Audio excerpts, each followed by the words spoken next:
Okay, so I want you to imagine a university, but one that existed more than 1,000 years before Oxford. Sounds incredible, right? Well, today, we're going to journey back in time to ancient India. We're going to explore two legendary centers of learning, Nalanda and Taxila.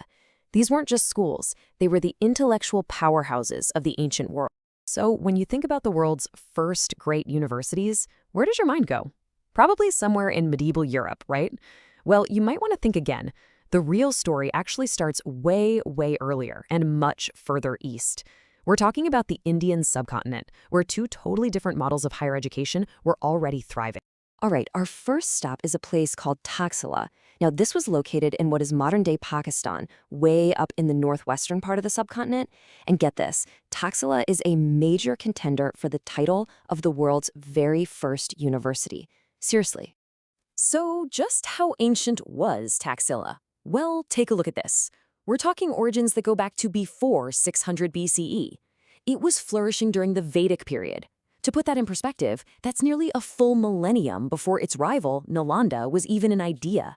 There's no other way to put it. Taxila was an absolute pioneer. Okay, so what was on the syllabus at Taxila? What could you actually study? It was this really fascinating mix of the academic and the, well, super practical. On one hand, you could dive deep into Vedic literature and Buddhist philosophy. But on the other, you were also learning real-world skills like archery and hunting. This was an education for the whole person. Mind, body, the whole shebang. Now, this is a really crucial point. Taxila wasn't a university like we think of one today. It had a totally decentralized model. What does that mean? Well, there was no big central campus. Instead, it was more like a network of individual masters, all famous scholars in their own right, teaching students one-on-one. You can almost think of it like an ancient apprenticeship program. You didn't get a diploma at the end. You left when your guru decided you had truly learned something. All right, so to understand Taxila's great rival, Nalanda, we have to do a bit of a time jump. We're talking several centuries forward. You see, Nalanda was a product of a completely different era. And to really appreciate why it was so different, we first need to dive into the amazing empire that created it. And that brings us to the Gupta Empire. This period, from about the 3rd to the 6th century, is often called the Golden Age of India. And for good reason. It was a time of amazing stability, a lot of prosperity, and just an explosion of intellectual and cultural life. You could say it was an empire built on big ideas.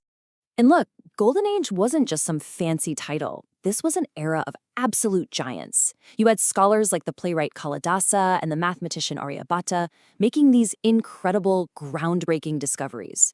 The great epic poems, the Mahabharata and the Ramayana, were written down in their final forms.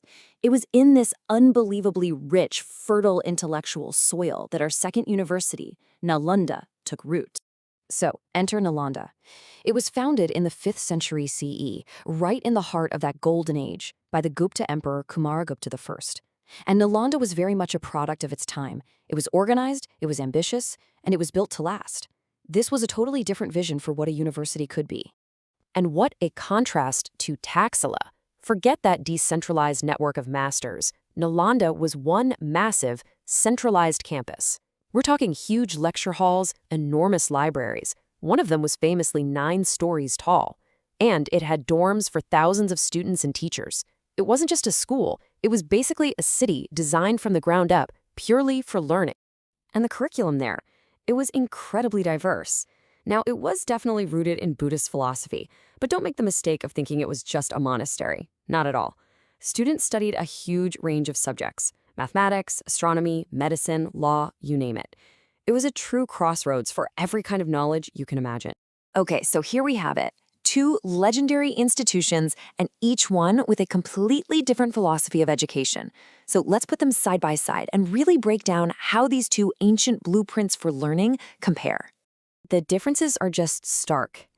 At Taxila, the whole method was informal. It was personal. You learned directly from one master. Nalanda, though, totally different. It had a formal, structured system with big debates and classroom discussions. And this carries over to credentials, too. At Taxila, you just left when your teacher said you were done. But at Nalanda, you could actually earn a formal degree, a concept that sounds, incredibly modern. Another huge difference was just who was studying at these places. Taxila's students were mostly from within India and from nearby trade routes. Nalanda, on the other hand, was a global beacon of knowledge. Its reputation spread all across Asia, pulling in scholars from as far away as Korea, Japan, Tibet, even Turkey. It was a truly international hub of ideas. So, what happened to these two titans of ancient learning? Well, for all their differences, and there were a lot of them, their final chapters are actually surprisingly similar. For both of these incredible places, which had been beacons of light in the intellectual world for centuries, an end was unfortunately on the horizon. Yeah, by around the 12th century, the Golden Era had really come to an end.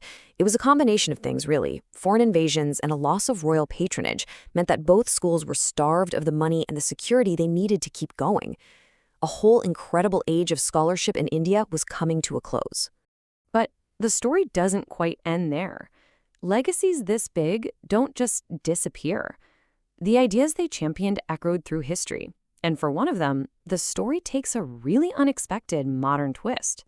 And this is just amazing. After being gone for 800 years, Nalanda University has been reborn. A modern university has opened right near the ancient site, and it's just this powerful testament to how important this place was and still is. Its legacy isn't just something in a history book, it's alive right now. So all of this leaves us with a really big question, doesn't it? We've looked at two powerful, very different models for education. You have Taxila's flexible one-on-one mentorship style, and then you have Nalanda's big, structured institutional approach. As we think about the future of education today, what can we learn from these ancient blueprints? Is one better than the other? Or is the perfect system maybe a little bit of both? It's definitely something to think about.